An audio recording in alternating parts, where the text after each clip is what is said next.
Hello subscribers and welcome to first time viewers. My name is Chris and this is the 2018 Mazda 3 GT, a car I have been wanting to drive since the 2017 update. To go over a few of those changes, Mazda updated the mags and tweaked the front end.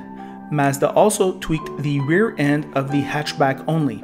Mazda 3 was already beautiful and somehow now looks even more refined. G-Vectoring is present, a software that helps steering feel by subtly adapting engine torque output to driver steering inputs to increase the feeling of natural responsiveness.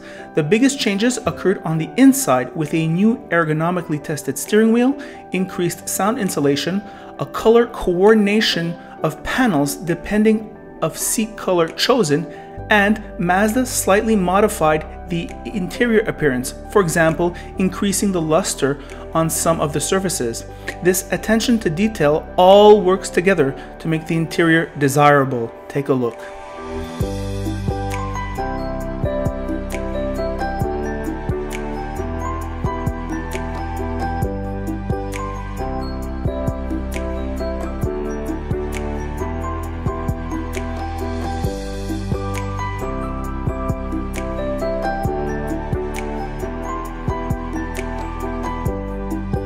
In the back, standard fare, 60/40 seats, average space in this well-finished trunk.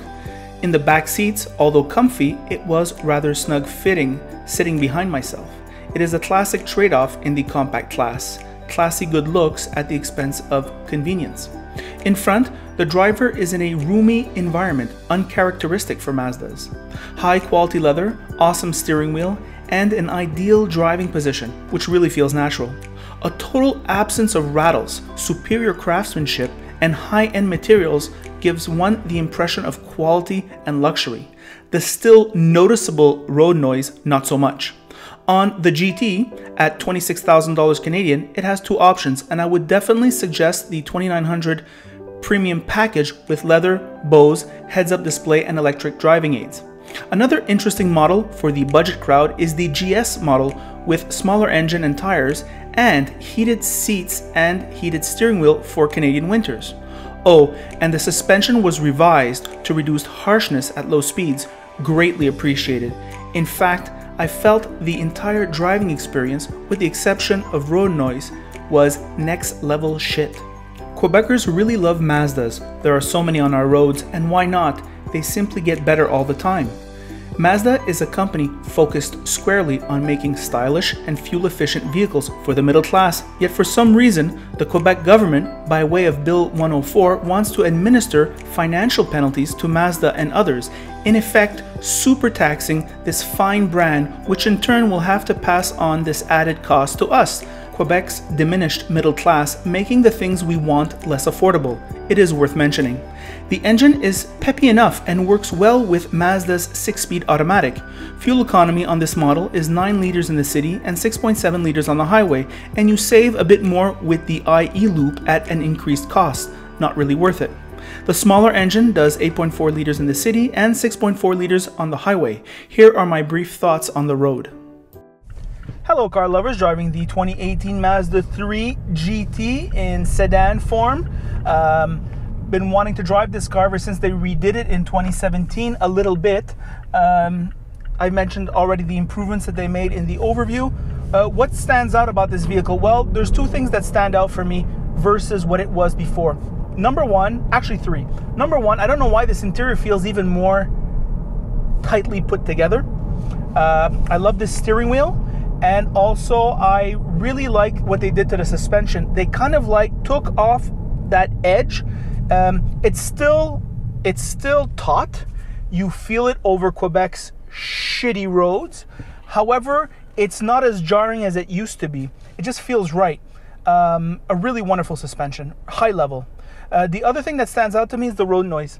The road noise is it's very average for the category. I guess it's tire noise. I don't know if it's tire noise or wind noise, but all I know is as soon as you get on the highway, you hear it. What else about this vehicle? Well, it's a really well-rounded package. It's got a good engine. It's got a strong exterior. It's got a wonderful interior. It has seats which I think will be very comfortable for at least 1 hour. It's got a nice leather. It doesn't have quite that much room in back, I'd say. But if you're 2 people or 1 person, or maybe 2 people with 1 kid, I think it's really, really good. Good fuel economy, a decent reliability. It's not a Toyota, but it's okay. One thing I will note, those of you who saw the 2015 ownership review that I did of this car with a buddy of mine, Vyasan, you'll notice that the rust still does come out on these cars. Maybe the Mazda deal will give you a free anti-rust treatment because their cars tend to rust. But apart from that, great vehicle, upper tier car, and I would say that if you go to the dealer and try this vehicle and you like it, you can just buy it right away. You don't have to go test drive the other ones. They're not better. They're slightly different, but they're not better. And that is the review. Oh, by the way, if you like this video, why don't you press like? If you really like this video, why don't you press subscribe?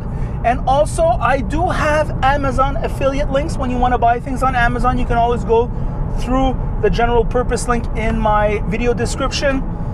We get a little kickback sometimes for certain eligible goods. It allows me to upgrade things like the camera and all that. I don't make that much money on those things. So like for example, if I buy a camera $500, I might pay $450. You know what I mean? I got an editor recently. That's how I bought it. It doesn't cost you anything, and it supports the channel. That's certainly how I support YouTube channels that I like. And it's just the money is spread around. And that is it.